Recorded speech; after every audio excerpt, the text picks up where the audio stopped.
Bonjour et bienvenue à votre web journal.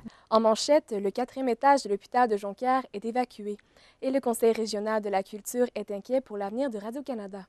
L'accès au 4e étage de l'hôpital de Jonquière est interdit après que 5 cas d'entérocoque causant des infections urinaires et sanguines aient été détectés. L'établissement de santé est passé en mode éclosion afin d'éviter la transmission de la bactérie résistante à plusieurs antibiotiques. La bactérie peut causer des infections chez les personnes dont le système immunitaire est faible. Il aura fallu attendre 4 ans avant de voir la première pelletée de terre dans le projet de la rue des Mouettes à Jonquière. L'objectif du groupe Serfico est d'ouvrir un dépanneur et une station-service pour le 24 juin 2012. Mathieu Laprise-Tremblay, c'est un projet de grande envergure. Oui, en effet, Catherine, c'est un projet qui engendrera, on le sait, jusqu'à présent, 3,5 millions de dollars. Donc, ce sera un dépanneur avec une station de service et à l'intérieur aussi un Tim Hortons.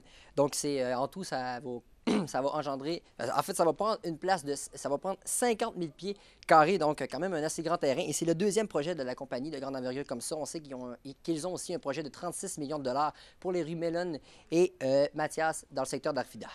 Et quelques résidents du quartier se sont plaints de la construction d'une station d'essence. Et pourquoi se plaignent-ils? Oui, en effet, parce que si on se promène un petit peu dans ce quartier-là, on constate que c'est vraiment, vraiment tranquille. Donc, les résidents du coin sont habitués à leur petite tranquillité. Donc, pourquoi ils ont peur? C'est qu'ils ont peur que les motoneigistes qui vont venir prendre de l'essence là, ça va un petit peu déranger cette tranquillité-là. Et aussi les parents qui voient les enfants, on sait qu'il y a une patinoire non loin de là, marcher dans la rue et souvent aussi jouent dans la rue dans ces endroits-là. Donc, ils ont peur un petit peu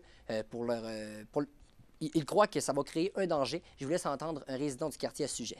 Je suis plus ou moins d'accord avec ça, là, parce que là, ça va faire plus d'achalandage dans le quartier. Là, le monde il va y avoir plus de circulation, tandis que le quartier est quand même tranquille. Puis là, il y a déjà un dépanneur qui est quand même pas loin, fait que c'est pas plus long un dépanneur là. Mais... Et Mathieu, pourquoi les développements Serfico ont choisi la rue des Mouettes?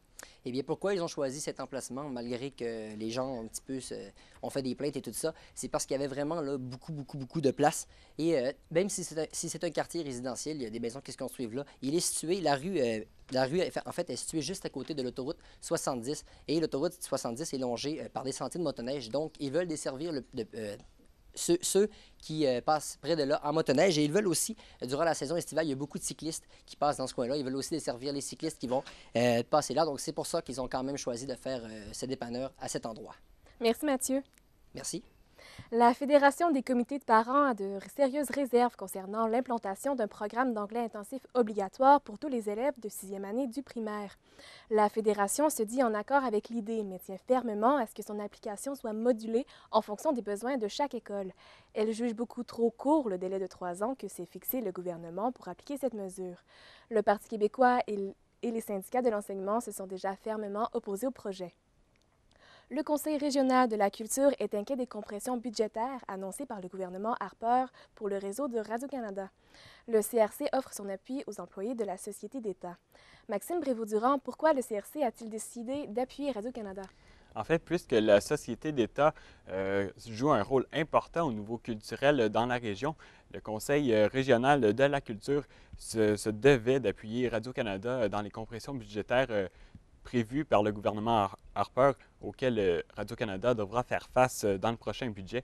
Je vous laisse d'ailleurs entendre la réaction du directeur général du CRC, Lucien Frenette, sur la question. Alors, donc, le rôle que joue Radio-Canada est très important, surtout aussi que depuis 2 ans, donc on a travaillé à faire en sorte d'avoir une station où on a regroupé donc les différents services, TV, radio, et maintenant aussi Internet. Quels impacts auraient ces compressions budgétaires? En fait, il y a plusieurs emplois qui sont en jeu, puisque le budget diminuerait de 10 le budget alloué à Radio-Canada. Donc déjà, avec toutes les entreprises qui connaissent des difficultés dans la région, ce serait des pertes d'emplois qui seraient vraiment, qui viendraient surtout permettre à la région en tout cas, ce serait difficile pour la région, de perdre encore d'autres emplois, surtout dans une société comme celle de Radio-Canada. Et puis avec l'économie instable qu'on connaît présentement, voici encore M. Frenette qui parle de cette réalité. L'impact que ça pourrait avoir pour les emplois qualifiés, les emplois bien rémunérés. Donc, ce serait des pertes encore là significatives pour la région au niveau économique. Et le CRC n'est pas le seul à appuyer Radio-Canada dans le dossier. Non, en fait, il y a plusieurs mouvements qui tentent de freiner le gouvernement Harper là-dedans. Donc, dans ces démarches pour couper le budget de Radio-Canada. Donc, il y a notamment une page Facebook qui est nommée Tous les amis de Radio-Canada, qui a déjà plus de 2500 personnes qui aiment cette page. Donc, voilà. Merci beaucoup, Maxime. Au plaisir. À la suite de plusieurs actes troublants qui meublent l'actualité, la situation psychologique des aidants naturels est sérieusement étudiée. À ce sujet, mon collègue Jonathan Filion s'est entretenu avec la directrice générale de l'organisme L'Appui, Mariannick Fortin, et l'agent de planification et de recherche de l'Agence régionale de la santé et des services sociaux, Michel Côté. Eh bien, bonjour à vous deux. Bonjour. Tout d'abord, Mme Fortin, est-ce que vous pouvez nous dresser peut-être un portrait de la réalité dans laquelle vivent les aidants naturels? Une personne qui est proche aidante va donner des soins et du soutien à une personne malade à son domicile, souvent 24 heures sur 24, 7 jours sur 7 et sans aucune rémunération. C'est ça le portrait d'une personne proche aidante qui va maintenir son malade à la maison. Justement, vous parliez 24 heures sur 24, 7 jours sur 7. Est-ce que c'est dur psychologiquement pour les aidants? Bien, évidemment, ce qu'on sait au Québec présentement, une statistique qui circule beaucoup là, présentement, c'est qu'une personne proche aidante qui vit de l'épuisement peut avoir 40 plus de chances de développer une maladie et de tomber malade, en fait, là, au même titre que son aidé. Et puis, M. Côté, est-ce que les aidants ont droit justement à du soutien psychologique pour leur venir en aide? Tous les proches aidants ont droit à des services. OK? L'important, c'est qu'ils se reconnaissent comme proches aidants et comme pouvant recevoir des services. Ils vont le manifester en téléphonant. OK? Tous les C3S, missions CLSC, OK, sont rejoignables 24 heures par jour en composant le 811. Okay? Okay. C'est la ligne Info-Santé, Info-Social, okay? Où on peut retrouver quelqu'un qui va prendre en note les besoins et le référer là, aux intervenants appropriés sur son territoire. Outre ce numéro, quel genre d'aide est proposé justement aux aidants? De façon générale, dans l'ensemble de la région de Saguenay-Lac-Saint-Jean, on retrouve, bon, bien sûr, les C3S qui vont faire une évaluation, puis préparer un plan d'intervention pour la famille là, qui est l'objet d'une évaluation, puis de référence. Okay? Il y a aussi des organismes communautaires qui travaillent étroitement, okay, pour le bien-être des proches aidants. Je citerai là, la Société Alzheimer de la Sagami, okay, qui est un organisme à vocation régionale, qui a des personnes répondantes dans tous les territoires et qui peuvent aller à domicile, faire un soutien, voir pour ce qui est des besoins, qu'est-ce que la Société Alzheimer.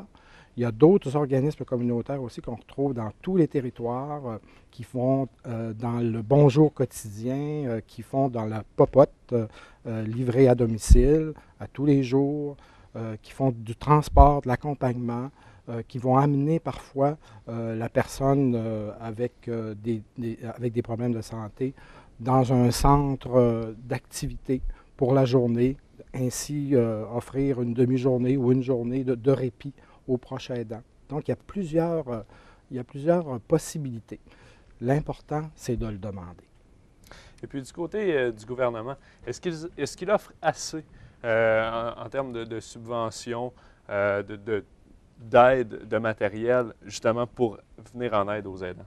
Écoutez, tous les CLSC, OK, disposent d'une enveloppe pour soutenir financièrement, OK, les familles à faible revenu, OK, pour pouvoir se payer de l'aide à domicile. Okay? Les personnes qui disposent d'assez de revenus vont être référées aux organismes ou aux entreprises pour obtenir cette aide-là. Par contre, il va falloir peut-être qu'ils en payent une partie. Okay? Il y a des services qui sont subventionnés, mais il y en a d'autres pas, okay? Okay. Qui sont offerts quand même à des prix, je dirais, abordables pour la plupart des personnes. Puis on sait que au niveau du maintien à domicile, quand on accumule nos factures vraiment de maintien à domicile, la personne peut disposer d'un crédit en fin d'année lorsqu'elle fait son rapport d'impôt. D'accord. Et puis, Mme Fortin, si un aidant n'est plus en mesure d'aider justement la personne proche qui l'aide, qu'est-ce qui arrive? Bien, je pense que Michel disait tout à l'heure, c'est tout de suite. Je pense que quand on entre dans une relation de proche aidant, il ne faut pas attendre d'être arrivé au bout du rouleau. Tout de suite, on entre dans une relation de proche aidant. Tout de suite, on regarde qu'est-ce qui se fait autour. On appelle notre CLSC. Rapidement, on identifie cette relation-là pour pouvoir justement avoir des outils et éviter l'épuisement. C'est ça notre objectif. L'appui pour les proches aidants ici au Saguenay-Lac-Saint-Jean débute, à peine 5-6 semaines de travaux d'effectuer, mais déjà, on veut mettre en place, d'abord, il y aura 2 façons d'aider les proches aidants.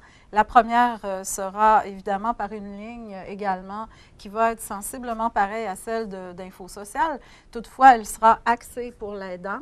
Alors, elle s'appellera la ligne Info Aidant, 24 heures sur 24, même principe. On pourra tout de suite désamorcer des crises. Ce sera des professionnels qui seront en ligne. Et l'autre moyen pour nous d'aller vers le proche aidant et de l'aider, c'est de bonifier l'offre de services que Michel vous a exprimée. Donc, les organismes pourront augmenter leur offre de services en venant chercher des subventions chez nous. C'est un fonds pour la région du Saguenay-Lac-Saint-Jean qui sera de l'ordre de 550 000 à peu près, là, 600 000. Et puis rapidement, pour terminer, est-ce qu'il y a beaucoup de proches aidants dans la région? Ce qu'on sait, c'est en fait, nous, on est axé proche aidant d'aînés pour l'instant. Et encore plus précis que ça, on a axé un peu, selon les statistiques québécoises, 75 Alzheimer, 25 autres maladies liées au vieillissement. Alors, on est l'appui pour les proches aidants d'aînés. Ce qu'on sait au niveau de la situation des aînés, c'est qu'il pourrait, là, on est en train de terminer le portrait, il pourrait y avoir 7000 personnes malades actuellement et on sait que ça gravite autour au moins 3 personnes. Parfait. Alors, on peut parler de 21 000 personnes. Parfait. Et puis, M. Côté, en terminant, on rappelle le numéro si les aidants ont besoin d'aide. C'est simple, 811. Parfait. Bien, je vous remercie beaucoup, M. Côté et Mme Fortin. Merci à toi. Merci à vous et au revoir.